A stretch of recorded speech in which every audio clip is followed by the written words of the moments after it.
This week on Country Fried Rock, we decided to take the show on the road for a few weeks, testing out some new technology for mobile recording. Yep, it sounded like a great idea, but unfortunately, it doesn't sound that great. So don't miss a minute of the Country Fried Rock road trips on countryfriedrock.org. This week on Country Fried Rock, I talk with Rob Keller of Six String Drag. After their successful album, Hi-Hat, in the 1990s, the band seemed poised to move beyond their regional success when they seemingly fell off the face of the earth. What happened to that great combination of Kenny Roby and Rob Keller and friends as Six String Drag? This is another one of our field recordings, so the audio quality is not quite up to our standards, but it's a great conversation about roots rock and roll, the first record in 15 years from Six String Drag. It's Rob Keller of Six String Drag this week on Country Fried Rock.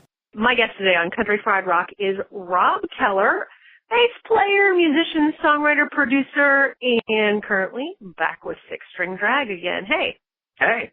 So, just set some context for listeners. We met through mutual friends a few years ago, and then I realized at the same time, I was like, oh, that's the same Rob Keller from Six String Drag. Wait a minute. What are you doing playing bluegrass? What have you been doing musically for the last few years? Well, the last few years, as you might know, I've started a bluegrass band called the Welfare Liners 3 years ago. Just playing. I really put it together really just because I was bored and didn't have a lot of playing going on in the area. And I played bluegrass in the past, and I had some friends that also played, and so we decided to put the band together. And then as it progressed, I started writing songs for the band. So we put out one record so far, and we've got one in the can, actually.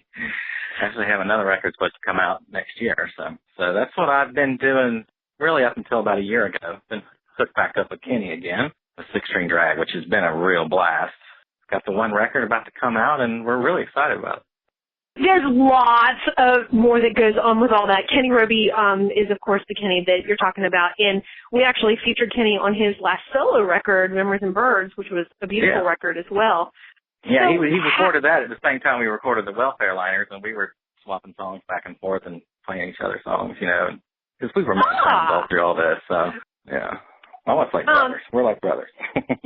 Speaking of which, and I'm sure I know I'm not the first, and won't be the last to say it, your voices together when you sing, you do sound like brothers.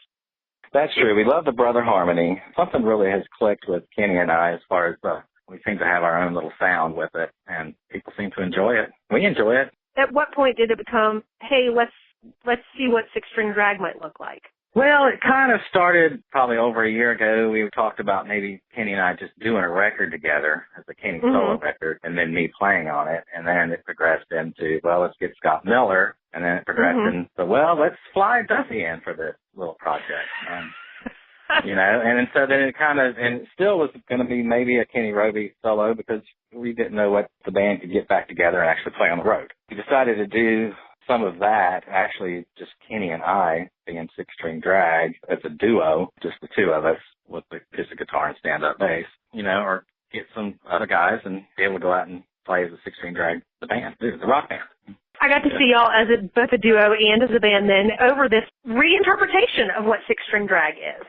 Yeah, I think we kind of picked up where we left off because we still have that same sound. It's been 18 years since we recorded a record.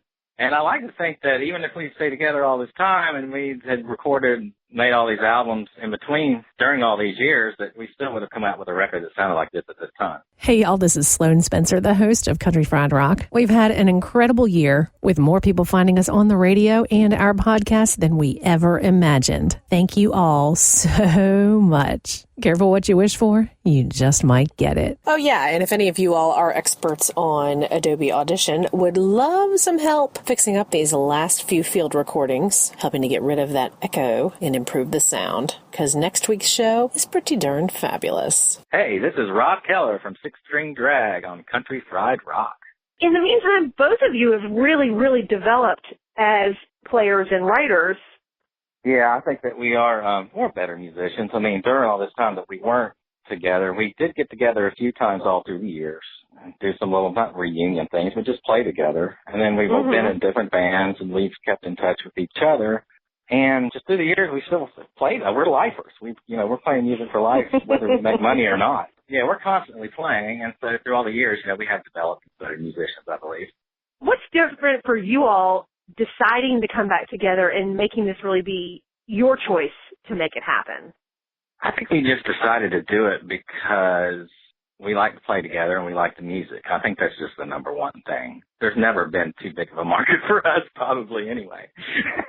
We've always been very eclectic, and we started off, we'd play a honky-tonk country song here, then we play a rock song, and sometimes meld the a homogenized kind of sound from that, but mostly we were influenced by many different things, and we would play a song, in that style of all those different things that we like, rather than melding it all together. What's it like for you to decide to put out a record from the logistics standpoint now?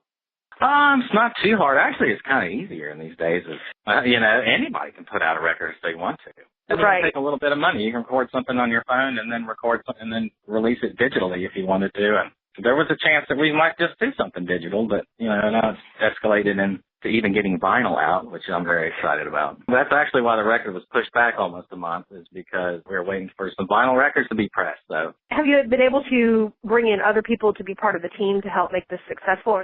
Oh, yeah. We have our horn players. We have David Pops Wright, who is our piano player / trombonist, played with us back in the past in around 96 to 97. He was not on hi-hat, but he's on that Jack Session CD he's all over that with the keys and the horns. And so he's playing with us now, and that's really exciting, too. I think having some horns on the road makes our sound bigger. Kenny's worked with Jason Merritt, who engineered and helped produce the record. He worked very hard on it. He worked on some of Kenny's stuff in the past, Memories and Birds.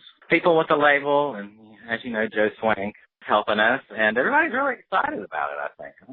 I'm your host, Sloan Spencer. You can keep in touch with us on Facebook, but I really like Twitter, where we are at Country Fried Rock, ending with ROK. And if you want to see pictures of my shoes, my dog, and my lunch, stop by Instagram. But whatever way you like to hang out, stop by and say hey.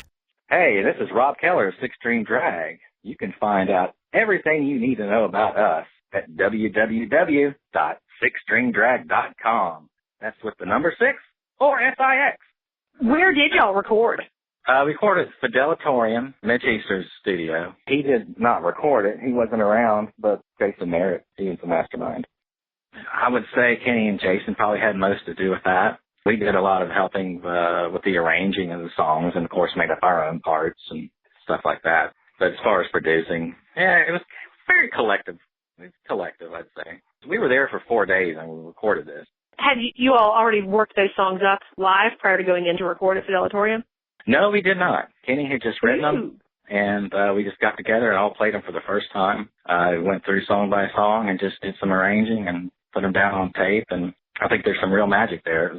We had a great time doing it, and I think having fun and having a blast doing it really helps, like, the energy of the whole thing. A little on the, on the acoustic side, it has this neo-retro vibe, I guess you'd call it, because it has a lot of 50s rock influence as far as the themes, really. Some of the songs venture out into other things, but we're very excited. What does touring or playing out look like for y'all? Well, getting around day jobs, we are starting off with long weekends. Just trying to take it as it comes, and if things get offered to us that are big and farther away, then we can take time from those jobs and get out and, and do what we need to do. But right now it's long weekends in the Southeast mainly. Some Midwest, I think, later on. And when the record comes out, we hit it a little harder. What surprises you of people who are finding your music now, whether they're rediscovering it or whether they're new to it? I guess both is surprising me a little bit because maybe I've just been out of it for the past 15 years. Stuck in that, playing in the bluegrass band. It's fun seeing people coming out of the cracks and going, whoa, I love these guys back then. They fell off the face of the earth, and here they are again. And it's kind of neat to hear that, It spikes some excitement in all of us to be able to go out and do this again. What did happen? I felt like y'all were at the top of your game, and then the next thing I knew, we fell off the face of the earth. Yeah. Yeah. Well, basically family. Just 3 out of the 4 members came home and got their wives and girlfriends pregnant. So we had babies to tend to. We do everything for love, and love found us. You have to stay with love. So now that the kids have kind of grown up, now that we can get out and, Daddy can rock and roll, I guess. You used to work earlier, something like the Old Magic Back Together or something to that effect. And it was interesting because I guess the last time I saw y'all play as a full band was over the summer. And there really is just some magic with y'all.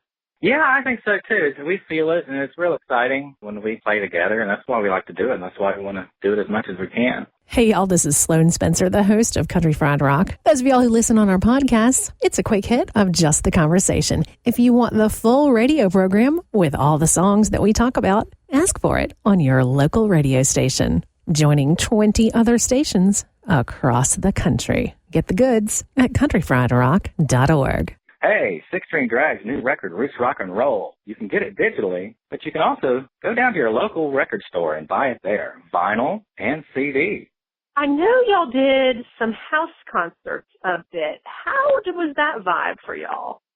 Good. We did that big Mike Woods house concert in St. Louis. And I like that. I think it's real intimate, and I like the whole deal where they sell the tickets, and it helps pay for the music and the band rather than all this overhead for a club. So it's something different, very positive. I love it. I love the house concert. That's cool. It's the first time I've been introduced to it. I've heard about it all through the years. I almost really like it better than playing clubs. It makes it worthwhile for bands to travel far and know that their expenses are going to pay. It's not as risky. It's a win-win situation altogether, because I think the people who go have a better time being able to pay attention to the music rather than dealing with noise of a bar or hanging out or being stand or sit. It's much more comfortable. Also, you feel better because people are listening to you, so then I think the music goes across better because the band feels like they're being listened to and paid attention to, and that's always a good feeling. I think it helps the energy for the band to play better. I don't think you live in the same place. No, we don't live in the same place, and that is a tough thing. The rest of the band is up in Raleigh, North Carolina, practicing. Well, I'm down here, practicing on my headphones. Not at the same time to record it. And so they're, not having that bass mainly, I think, up there while they're practicing is kind of strange, I'm sure. But we're able to get together and go through it sometimes before shows or just do whatever we need to do. And we've made trips. I've had to make a trip up there just to rehearse, and we're up for traveling. We're old, so we can sit in the car for a while. What kind of things do you all have lined up for the next few months? Where shows are starting to pour in almost every weekend, the long weekend, and then starting April 1st, we'll have kind of a very long weekend, mainly really almost a whole week, doing some shows. April 1st, though, I know we're playing Knoxville, Tennessee. Do you all have any kind of buddy bands you like to play with? V-Roys was the band in the past. Yeah. The Drive-By Truckers, we're playing with the Drive-By Truckers, and so that's going to be a good thing. So far, they might be the band that's our buddy band. Speaking of the V-Roys, for people who've listened for a long time, you will remember that name. I've talked about and played some of their songs, but we've also had Scott Miller, and you mentioned that Welfare Liners have another record in the can. Is that going to see the light of day, maybe? Probably going to come out sometime in the fall. We didn't want to come out too close to this record, that's for sure, so that we can do some playing. The Welfare Liners don't get out of Athens much. We're pretty much all still family guys here, too. So we don't really get out of Athens much, but we are playing a show March 14th at Hendershots in Athens with the Lanes. It's Kevin and Matt Lane's band, and they're good friends. We've actually played together in the past with Possibilities. Hey, tell me about the album art for Roots Rock and Roll. The album art was done by our old friend Skillet Gilmore. He's my official artist as well. All right. He's quite the graphics extraordinaire these days. He also did the Welfare Liners High on the Hilltop CD for us. We like the graphic image with Six String Drag, I think. We like to stick with that. We had Ray Duffy, our drummer in the past, who did all that stuff for us. Cool. Rob Keller of Six String Drag, thank you so much for getting us excited for the first record from the band in 18 years. Cannot wait. Well, thanks for gabbing at me some. We hope to see you all out there. countryfriedrock.org. Copyright 2015. All rights reserved. Our 2015 bed music is from Drivin' and Cryin's debut album, Scarred But Smarter. Got a great band you want to hear on Country Fried Rock? The best thing to do is tweet us at Country Fried Rock. That's Country Fried, ROK. You can subscribe to our weekly podcast on iTunes. Just search Country Fried Rock. Country Fried Rock radio programs are distributed to public radio through the Public Radio Exchange, prx.org. Our Country Fried Rock stinger is from Steve Soto and the Twisted Hearts. Ever he been helping us some country fried rock.